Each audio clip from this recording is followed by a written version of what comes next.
Assalamualaikum warahmatullahi wabarakatuh. Halo semuanya, kita akan mempresentasikan hasil dari PowerPoint kita yang berjudul Menghindari Akhlak Mazmumah dalam Kehidupan Sehari-Hari. Sebelum masuk ke materi, izinkan saya memperkenalkan anggota kelompok saya yang terdiri dari Fathia Adila Salwa, Fani Aprilia, Dina Fianti, Saifullah, dan saya sendiri Hamidah Zahra.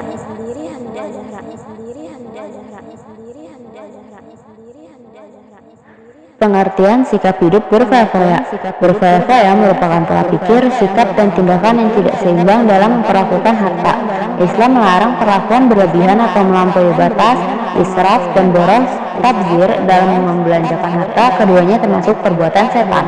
Serta sikap hidup berfoya-foya adalah sikap yang cenderung mengejar kesenangan dan kenikmatan tanpa pertimbangan yang matang terhadap tanggung jawab dan konsekuensi.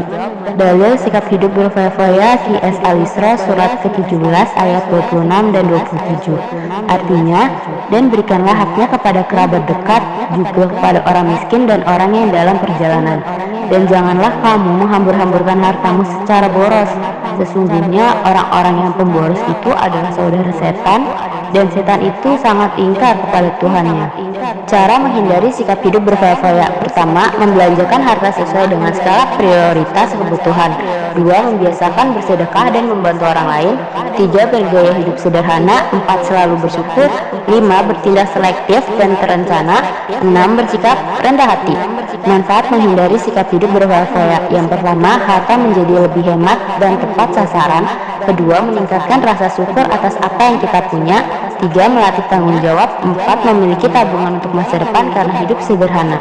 Contoh perilaku menghindari sikap hidup berfoya-foya. Pertama, membiasakan diri untuk menabung dibandingkan membeli barang yang tidak terlalu penting.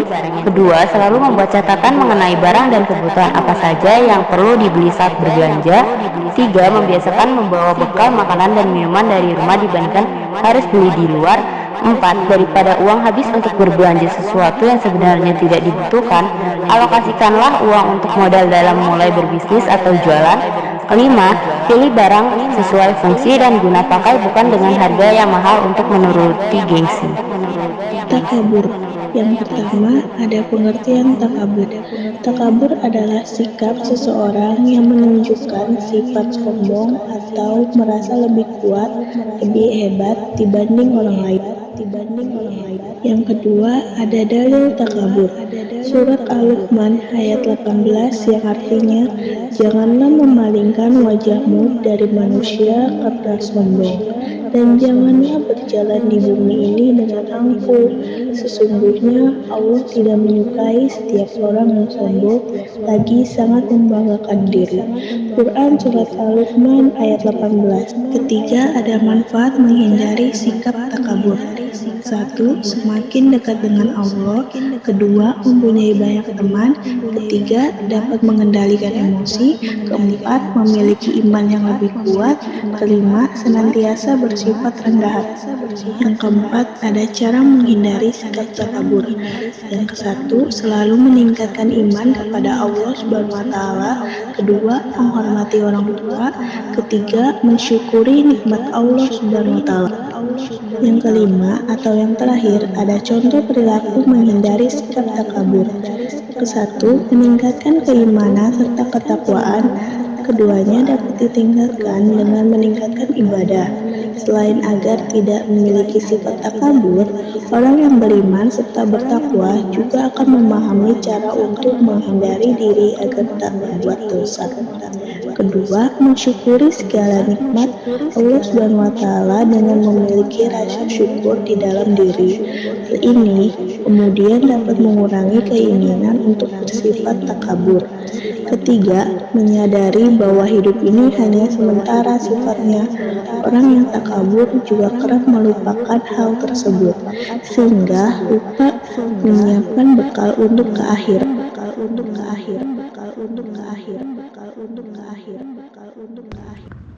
Pengertian hasad. Hasad atau dengki adalah perasaan tidak senang terhadap orang yang mendapatkan nikmat dari Allah. Orang yang memiliki sifat hasad selalu iri hati jika melihat orang lain hidup senang, merasa bahwa yang berhak memiliki segala sesuatu itu hanyalah dirinya sendiri. Dalil hasad. Jauhkanlah dirimu dari hasad, karena sesungguhnya hasad itu memakan kebaikan-kebaikan sebagaimana api memakan kayu bakar. Hadis riwayat Abu Daud. Cara menghindari hasad: 1. Mengingat kebesaran Allah. 2. Memperbanyak ibadah. 3. Sering membantu orang lain. 4. Lebih banyak bersyukur. 5. Memelihara sifat rendah hati. Manfaat menghindari hasad: 1. Hidup kita akan menjadi tenang dan hasad yaitu tentram. 2. Akan banyak orang yang menyukai. 3. Hati menjadi tenang dan tentram. 4. Mempunyai banyak teman. 5. Selalu bersyukur atas pemberian Allah. Contoh menghindari perilaku hasad: 1. Berbaik sangka kepada Allah Subhanahu wa taala, husnuzon billah. 2. Yakin dengan ketentuan Allah Subhanahu wa taala, qadarullah. 3. Berlapang dada, asyafu, dengan pemberian Allah Subhanahu wa taala. 4. Memohon kepada Allah Subhanahu wa taala agar dijauhkan dari penyakit hasad.